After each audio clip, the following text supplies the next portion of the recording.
Of the International Volleyball Academy, we learned the basics of overhead set. Now it's time to learn how to catch the ball correctly. As part of the methodical procedure, we continue to focus on the overhead set technique as presented by one of the players in the U16 category. After the previous pushing into the ball against the resistance, the catching phase follows.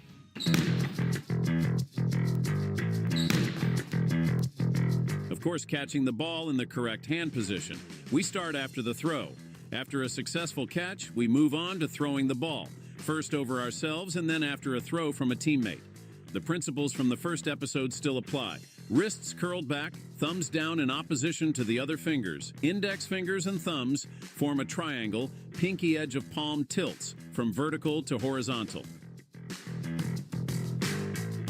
I hope you remember this from the first episode, a tool that helps children imagine movement and then automate it. It's never without its problems.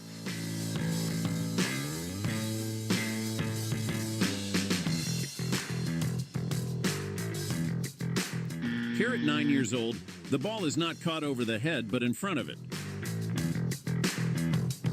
And now the two-finger exercise, where we focus mainly on the flexible movement of the thumb and index finger. Always keep in mind that the thumb and index finger are key players for proper hitting. This does not quite happen here yet, as the thumb does not push down when in contact with the ball, and together with the index finger does not provide a suitable bed for the ball. The ball is still dancing a bit in the fingers. This will, of course, soon be eliminated. In the following exercise, we are very close to volleyball technique. And again, we can use the balls for volleyball and basketball. The advantage of using the basketball is that its weight squeezes the children's thumbs down. That's what we want. The basketball is mainly used in training setters. But here it is useful for stimulating neuromuscular coordination, as well as for developing dynamic strength in the forearms, wrists, and fingers.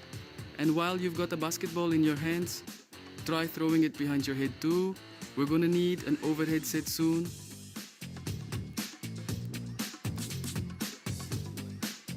In the past, there have been critical voices that we teach children to throw.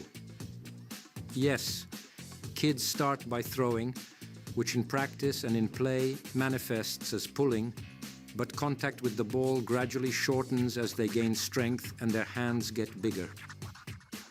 It's all about ball control, as we see with the Turkish setter.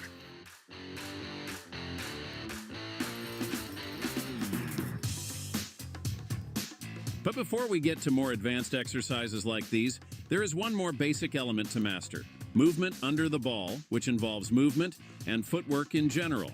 And to help us do that, we'll introduce the various games we'll be looking at in a moment. As we said in the last episode, play brings joy, but it also develops footwork.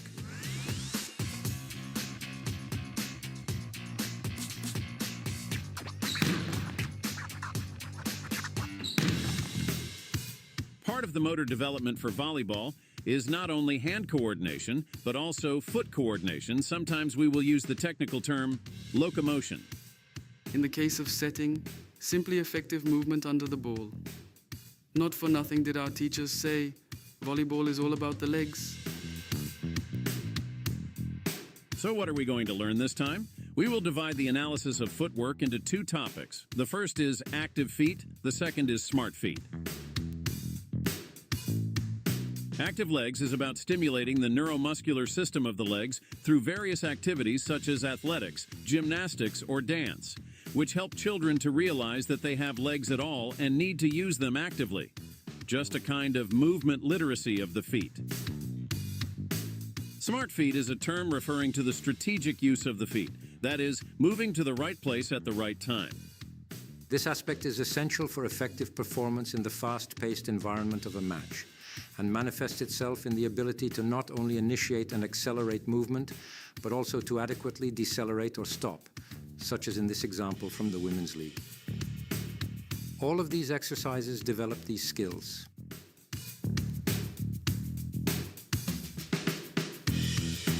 The exercises, which we have aptly named the header, require fairly intense micro-movements of the legs in a small space.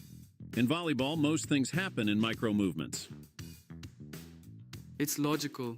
With the speed of the flying ball, there is often no time for big moves. With young children, we make sure from the beginning that they get to the setting spot quickly, but at the same time, that they consistently stop the movement of their feet. The correct setting spot is where the player stops and has the ball falling directly on top of his head. Similar to this example, after the setter runs to the spot where the ball is supposed to arrive, he takes only miniature steps of 1 meter to fine-tune the final spot where he can hit the ball completely calmly. These are really just micro movements, but very important. To be precise, when moving over a longer distance, the player starts with long, fast steps and softens them into micro movements just before stopping. In the following exercises, we already combine locomotion with setting, which is the topic of the next episode.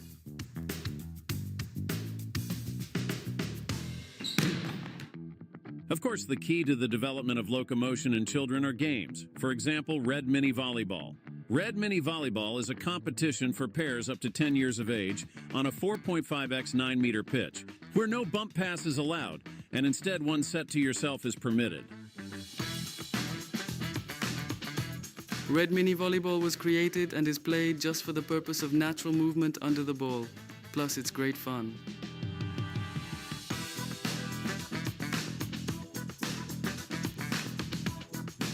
Now let's just say that the games where you're not allowed to bump work great. They naturally lead the player to move under the ball. There is no better recipe for developing locomotion than no bump volleyball. Plus, the boys really like these games. Incidentally, modifications of bumpless preparatory games are also popularly played in higher categories. Here we see one of them performed by 13-year-old girls, but we're gradually making the game harder. In this demonstration, we steal time from the players by adding a movement action that they have to perform before the ball comes back from their opponent. Of course, they have to play 3 mandatory touches. It's just about competing. If you want to fret, please feel free to invent ingenious drills, but our recommendation is to rely on bumpless mini volleyball or similar games. These will naturally solve the problem for you. Usually, no child wants to lose voluntarily, and all these games will naturally force him to move under the ball even without the coach's appeal. Yes, and they still go full on emotional, and that's what we want.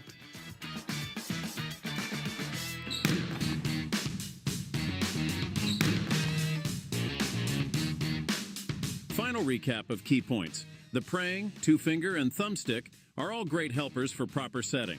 Starting with catching and proper throwing, we get to setting. The contact time with the ball must be gradually reduced.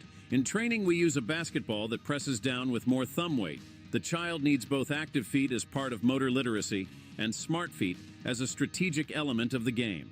Movement to the ball over a longer distance starts with long, fast steps. Before the setting point, the steps shorten to micro movements. Red Mini Volleyball and preparatory games, where no bump is allowed, are the best way to develop proper movement under the ball.